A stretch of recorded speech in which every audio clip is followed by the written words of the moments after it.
The Accelerator Podcast is here. I'm your host on tap, Monty King, inviting you to leave ordinary in the dust. Every next level of our lives demands a better version of ourselves. Our guest will inspire you to close the gap. What doesn't happen by design happens by default, so the content on tap is created for listeners to learn and grow. Visit us online at whatsontap.tv or find us on your favorite podcast platform. If you're listening on Apple Podcasts, tap 5 stars and drop us a review. Hit the notification bell to never miss an episode and share your favorites to help others outrun the status quo. Let's get started.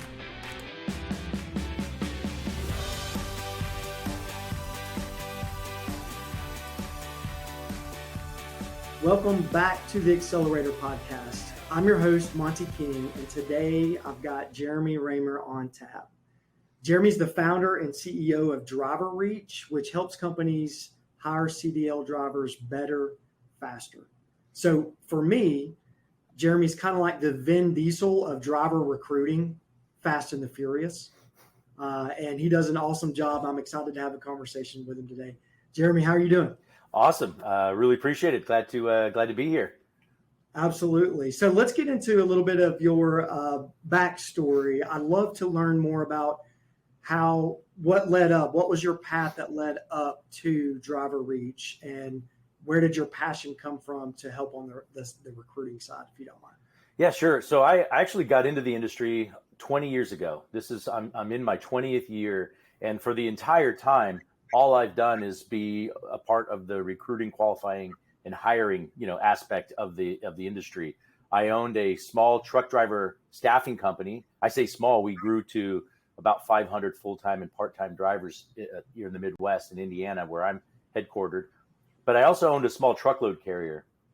And I, for the wonder years of 05 to 08, which was, for anybody who's listening who remembers, if they were around then, those were horrible, horrible times. So, but I learned a lot. I learned a lot about the industry. I learned a lot about hiring drivers and the types of drivers that you want to hire. But what I recognized early on is that there was such a deficiency with technology in this industry, at least around the HR and recruiting technology, space. Whereas other more innovative and progressive industries were much earlier adopters, I recognized that there was a great opportunity. And I started building technology for myself, for my own company, to hire drivers better and process them more efficiently, qualify them consistently, and have a better group of drivers, a better qualified group of drivers, because that was important as a staffing company. Most people think of staffing as like, oh, those are the bottom of the barrel, drivers. Not at all. We had really, really good drivers because we were really particular.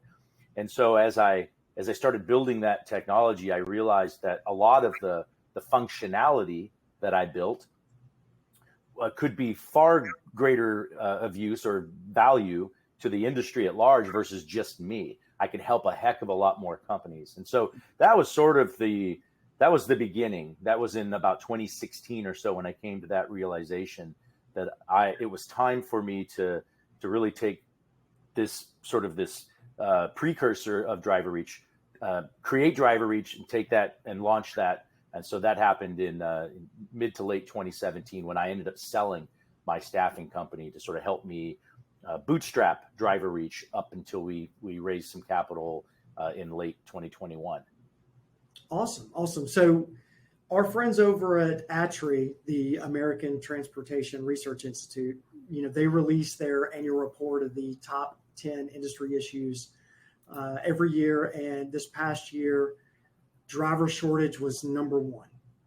Now, you and I have a similar belief on driver shortage. So, but I got to ask the question, Jeremy, is there really a driver shortage? Well, before I even answer that, you mentioned ATRI. I've been a big supporter of the group. Rebecca Brewster, the president COO of the group, is just a fantastic human being, yes. and I think the world of her. And I've had the luxury, the honor of being on ATRI's research advisory committee for 2 consecutive terms, and that is so much fun because there's such a broad group of industry stakeholders, and there are a lot of different and varying opinions and direction to what should be researched and what work should be done. And it's a lot of fun. And I'll never forget that. And I'd love an opportunity to do that again. It's that much fun. But to the question about the driver shortage, I mentioned 05 to 08. Remember those years? Well, it was the driver shortage was a thing in 05. That was a number one issue in the top 10 industry issues for Matry. 06, 07, and then all of a sudden it fell off because of the Great Recession. And nothing fundamentally had changed. It just, we were covered up by a much bigger global problem, right? And then as soon as we started getting out of that, 09, 10, 11, started seeing it creep back up again. And it's been 5 or 6 consecutive years at the top or number one or number two industry issue. And so obviously it's something that is real. It's not this phantom, boogeyman thing that we say to maybe, affect rates, upward, rates for trucking companies. It's a real thing. When you have every year fewer new entrants than those who are leaving the industry, that is a systemic problem. And there's a whole nother, conversation, I think, about why or what can be done, I think, to prevent that or to change that going forward. But still, there's 100%. And I'm not even just talking about CDL holders. I'm talking about people that actually are either in the industry or are qualifiable, where you can actually qualify them and, safety from a safety and compliance standpoint. So what do you think are some of the barriers that actually hurt driver recruiting? Like what's a common mistake that a motor carrier might make in their recruiting process? Well, I would say not leveraging technology. At the end of the day, humans hire humans, right? So it's important. I'm not suggesting technology replace that. Relationships matter. How you engage with them matters. I think that's a loaded question. There's not one, but I'll say just for purposes of, kind of diving in a little bit here, I think the quality of the conversations that a recruiter is having with the driver, there's issues with how you market and how you try to attract the right types of drivers, because they're not all the same. You want drivers that are a good fit for you culturally, who understand what they're getting into, the type of work, and they're safe and they're compliant and all of those things. But then when you do attract them, assuming that you do, what's the conversation like? Because that's that first impression that they're going to have with a recruiter. How engaging are you? Are you just reading off a checklist of here's the cents per mile, here's what we do? Or are you actually engaging with them in a way, asking a lot of leading, questions and helping them make a decision?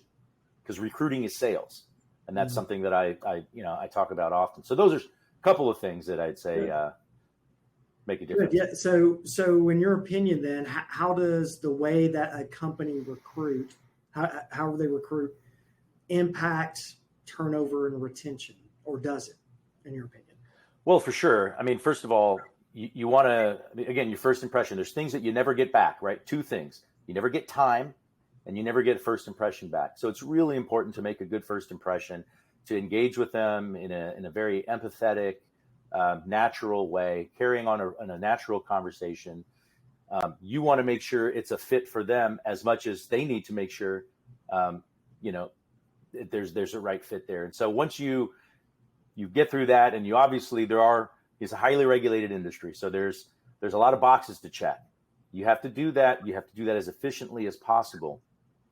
But if you have that sort of mindset and engagement throughout that initial, qualification process, and you get that driver hired, and then on the other side of that, continue, it should be exactly what you sold them, right?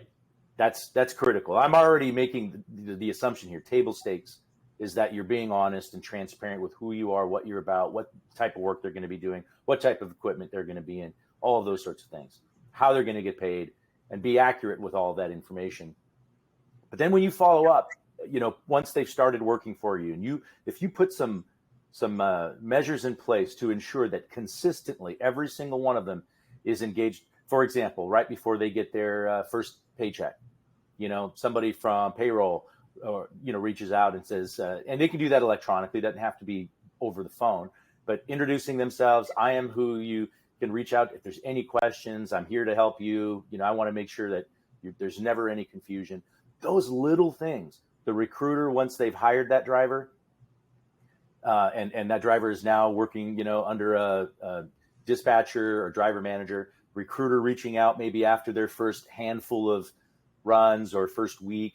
How's it going? Just wanted to check in. Is it everything I said it would be? Let me know.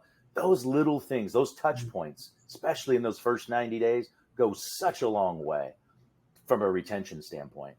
So there's a difference between hiring and onboarding, then is what you're saying, right? Sure. And onboarding, there's orientation, right?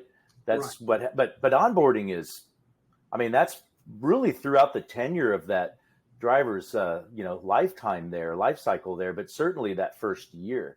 I think there's a lot of, you can't just shove everything into the first, couple weeks. You just can't retain all of that. And you're not going to build relationships like that. It really is important to stretch that out over the tenure of that driver's employment. I agree. Can I put you on hold? I know we're recording. I got to turn that light on. It just went off and now it's all dark on me. No, that's okay. Yeah. One second. All right.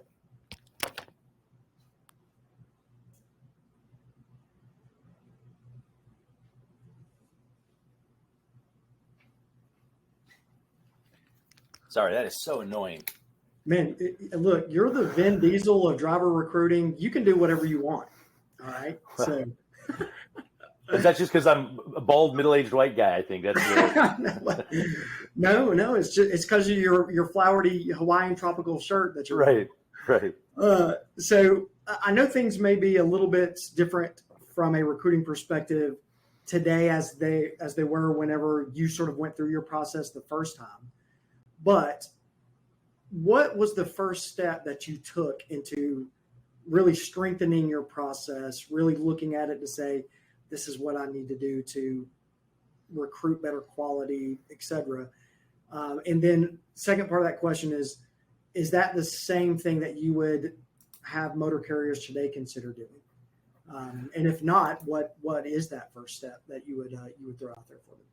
Well, I think what's really important is you have to always look at the process from the applicant, from their perspective, right? You've got to make it easy. You've got to, what you don't want is, I don't want them to abandon. I don't want them to maybe hear good things about my company. They come and they go to my website and then they have a bad experience. So it's really important if you just work backwards from what the ultimate outcome you're trying to achieve, which is a properly qualified hired driver that's a good fit. And you work backwards. How can I get that? Well, I need to make it easy for them. I need to remove obstacles, barriers, any sort of friction in the process that I can.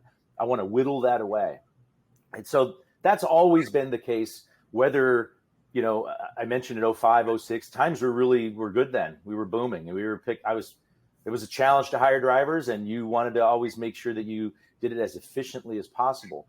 And then when you go through the recession, or even I would say today, what we're experiencing and seeing, the conditions out there, the market conditions are nowhere near that, but they have softened. It's certainly noticeable, and we're talking about it all the time. I think you don't change. You're not going to, let's just add some inefficiency to the process then. No, of course, you still want to always look for opportunities to make it better. But the mindset, here's what's a little bit different today. Companies that I talk to here, even in just this year, like, we're kind of slowing down our hiring. We're really not looking, we're cutting our budgets back for, marketing and advertising. I get all that. However, today they might have a greater opportunity to sort of upgrade or top grade on their, maybe improve on their, bottom 5 to 10% of the drivers that they've got. If they have an opportunity to replace underperforming or poor performing drivers, everyone should do that. That's not a trucking statement. We should always look to do that. It's been hard over the last few years. The talent, the demand for talent has been so strong that it's been really difficult to do that. And so you'll make do with maybe lesser performing folks, but we can't trucking, we just can't afford that. You can't afford drivers who are costing you business, who are putting you at risk from a safety or compliance standpoint. And so from that perspective, you should never turn off the recruiting, hiring spigot. You should always, it's just to various degrees, perhaps. So do you think that if a motor carrier has a clear vision on the type of, the characteristics of a driver they want to hire, so they're very targeted, and then they advertise or recruit from this specific angle, do you believe that they have more success than someone who's just kind of taking a fishnet approach and just throwing it out there and filtering through the drivers as they come in? No question. And especially when you apply technology to it and you have the right leaders in place that are sort of, that they've got the hands on the levers and it's as efficient and fine-tuned as possible. But that being said, there are companies out there, large fleets, large carriers who their business model is just, we'll just take them all, we'll churn a bunch. It's just the business model. It's just, it's built into the model. Our retention's, is horrible. And it's just what we do. And I can't help but see that and say, okay, it's working for you enough, but you're certainly not nearly as efficient as you could be. And when times are really good, that covers, that gets covered up. But when times get more challenging, that operating efficiency is so critical. And it's sometimes the difference between somebody getting through tougher times or going belly up. So always thinking about, how can we operate as efficient as possible, I think is always is the best practice. Absolutely. So when a company engages driver reach, how does that impact or move the needle on their profit margin, right? Because obviously there's an expense associated. How do you quantify the ROI? Where does it help actually boost their margins overall? Well, it's really easy in a couple of areas. One, their advertising and marketing spend. Most companies are still spending generally thousands of dollars a month, some tens or even hundreds of thousands of dollars, depending on how large they are. But where that, you're trying to attract drivers, I always use the term like to the door, right? To your website, to a landing page, to the door so that you can invite them in, right? You want them to fill out a form. So you're trying to collect their information. They're a CDL driver. They're interested in working for you. Two pretty powerful prerequisites in the recruiting process. Now there's a whole lot, that has to take place, from there. I've got to make sure that there's a fit. I have to make sure that they're qualified to drive for us. I got to make sure that they're safe and compliant, from that process. And then even after I get through all of that, still be able to hire them, to bring them in for orientation and get them in a truck and grow.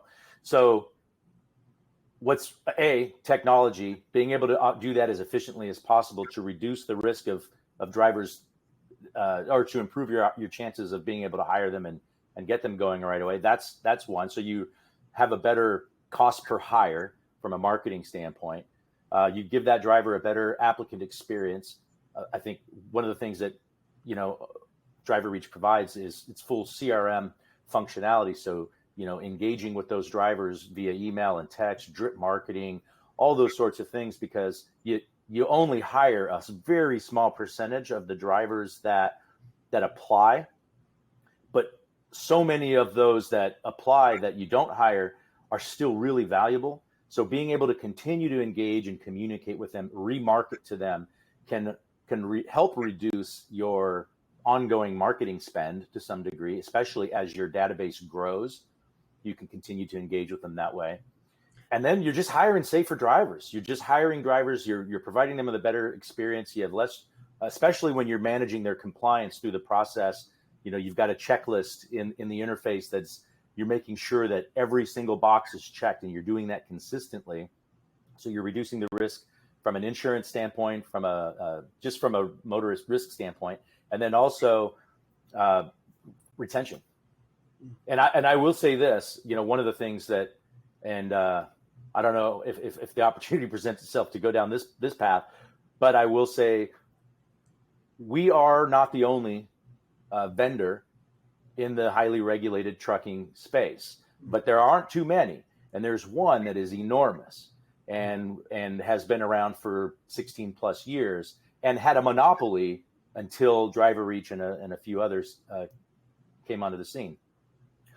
One of the things that we don't do is allow that data, the driver data, to be made available or to be purchased by any other companies in the space. I mean, that is your data. If you're a customer of Driver Reach and they fill out an application for you, that is yours and yours only. It is, I have an ethical conflict with what that larger company does, because they make that data available for purchase. And all that does is exacerbate the turnover of their own customers.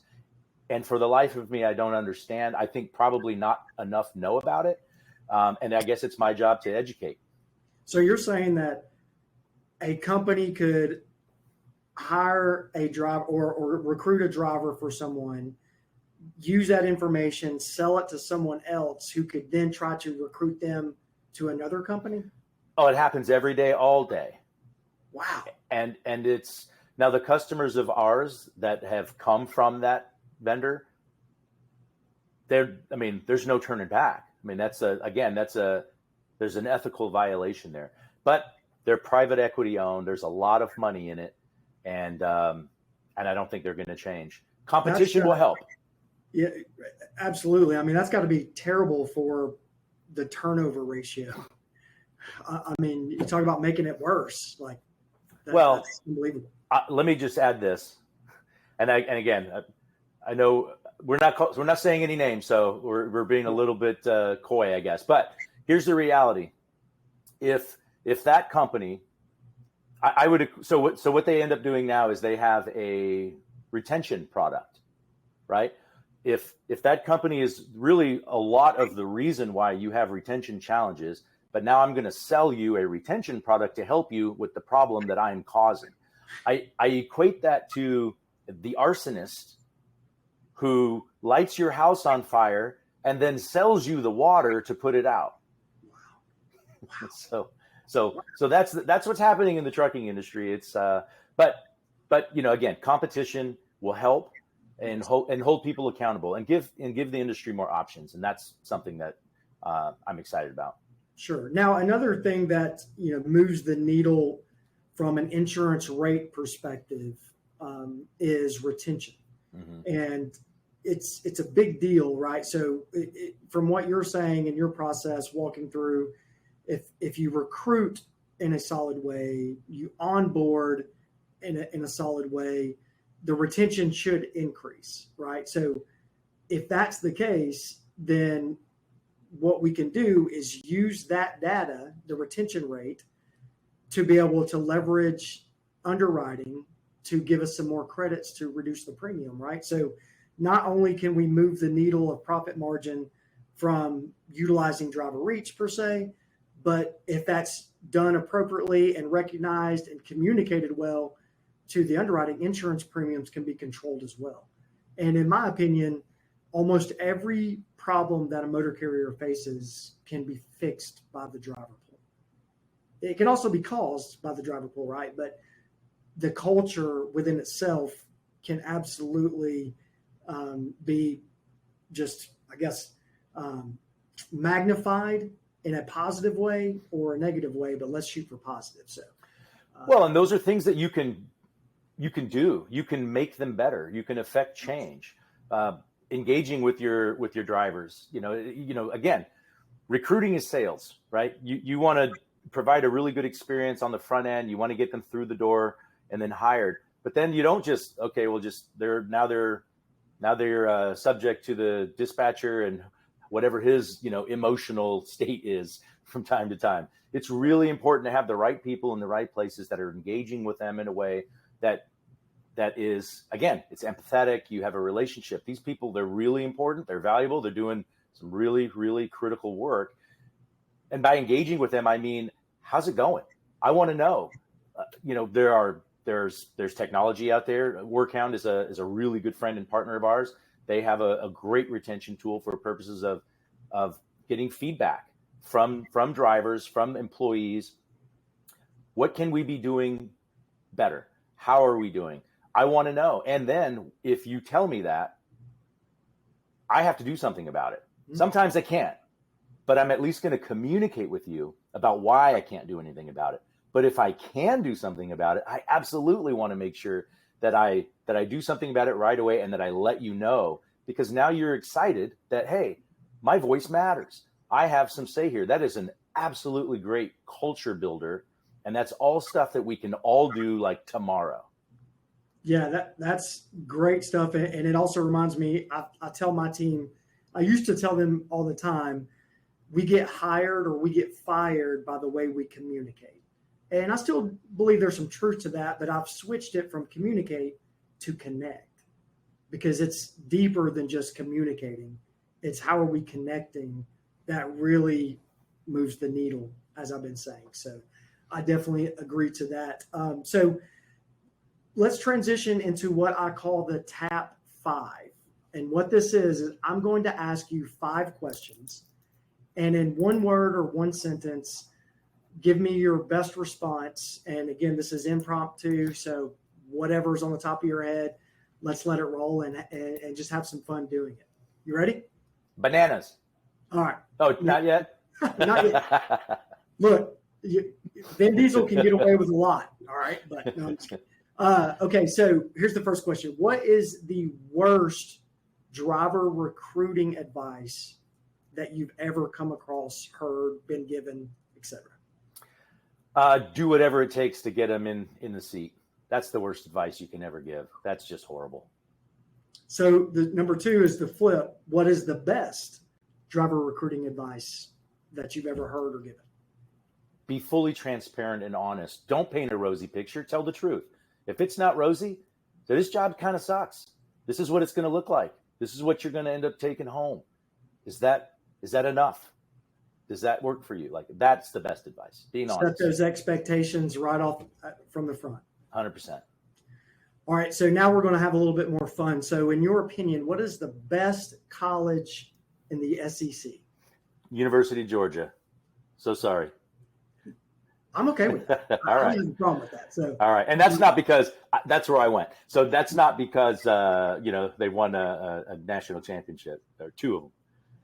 This doesn't count for one of the questions, but in your opinion, who is the best football player to ever come out of Georgia? I'd probably have to say Herschel Walker, but I miss the old Herschel Walker. Gotcha. All right, so the next one is, what is your hidden talent? Surely you've got one besides a stand-in for Vin Diesel on the action scenes. But right. I would say, I don't know if I'd call this a talent. I eat an avocado every day, almost every single day. I bet most people don't say that. Is that more of a guilty pleasure that's not really guilty about it because it's really healthy for you? Or it's healthy. It's good. It's a foundational. It's a fruit, allegedly. So, yeah, it's delicious. But I played high school football, college football, and flag football until I turned 40. So the last year I played, I already had kids, and I was hoping, as my kids were starting to get older, I could get them to, come watch daddy play football. And it was good. I mean, these were very competitive. We won some championships, and it was a lot of fun. And anyway, my wife said to me that last year, she says, I was telling her the story, and she says, maybe you just don't have it anymore. And I'm like, whoa, exactly. That hurt. But I think what she really meant was, you're a dad and a family man. You need to be home, not going playing football. So, yes, the kids' turn to play. Yes. Right. So exactly. All right. So last and probably most important question, and I'm not saying there's a wrong answer to this, but just curious. In your opinion, who is the greatest professional wrestler of all time? Ooh, so I used to go to a lot of WWF matches when I was a kid, live in Los Angeles, where I grew up. Oh, man. Of all time, man. I mean, back then, Hulk Hogan was it, right? He was a good guy, and then I think he became a bad guy, and I don't even know what he is anymore. But we're going back to like the mid '80s. I used to love Rowdy Roddy Piper. We're going back here. Jimmy Snuka. Oh, Superfly, baby. Tito Santana. Remember those days? Greg the Hammer Valentine. Yes. I mean, I'm smiling just thinking about all this. Is just so much fun. Andre the Giant, Big John Studd back then. I remember when Sergeant Slaughter was a bad guy, right? He was a bad guy. Everybody hated him. Boo. And then one match, he was leaving the ring, and incoming was the Iron Sheik. They both got, and neither of them were going to move. And all of a sudden, in one instant, Sergeant Slaughter went from this bad guy to everyone in the whole crowd, USA, USA. And then he became a good guy. So anyway, that's just fun drama, memories of a lifetime. We'll choose one. Which one? I'd have to go with Hulk Hogan, because I had the shirt. I had the Hulkamaniac shirt that you could tear. It had the You holes. were a Hulkamaniac. I was a Hulkamaniac. Say your prayers, eat your vitamins. But then give me your best Hulk Hogan impression. Oh man, that's a good one. So first of all, I don't have quite the physique that he had, right? But I would say I think it was that. He was like, say your prayers and eat your vitamins, brother. Nice. That's my Hulk. I need a headband. Can you just give me one of those? Right. Oh, that was so much fun. Awesome. That was so much fun. Jeremy, it's definitely been a pleasure. Let everybody know how they can get in touch with you. I know you've got an awesome podcast or two going on. Tell all of our everybody in our audience, man, how can they connect with you? Well, first of all, I really appreciate the opportunity to chat with you and your listeners. I'm on LinkedIn. I'm probably pretty easy to find, and I'm probably connected to a lot of your listeners. I've been doing that since around 2010 or so, but certainly can find me there personally. You can find us at driverreach.com, as well as I've been hosting a podcast on FreightWaves now, going into year 3, and we just had our 100th episode, and that's a lot of fun. It's called Taking the Higher Road, and it's all about, just recruiting and retention and all the things that are around that sort of driver life cycle. So absolutely connect with me if we're not already connected. As you could probably tell, I'm pretty passionate, and it's a great industry that we're in, and it's fun to embrace it and build relationships that last a lifetime. Absolutely. Is there a number for Driver Reach that you could spit out right now, or maybe I could look up real quick to let everybody know? Sure. I don't know what our toll-free number is. I know what our local Indiana number is, 317-610-0080. Awesome. Okay. Awesome, man. Well, Jeremy, look, I hope you come back. Let's find some other stuff to talk about. This was awesome. I enjoyed having you and looking forward to the next time. Really appreciate it. Thanks, Monty.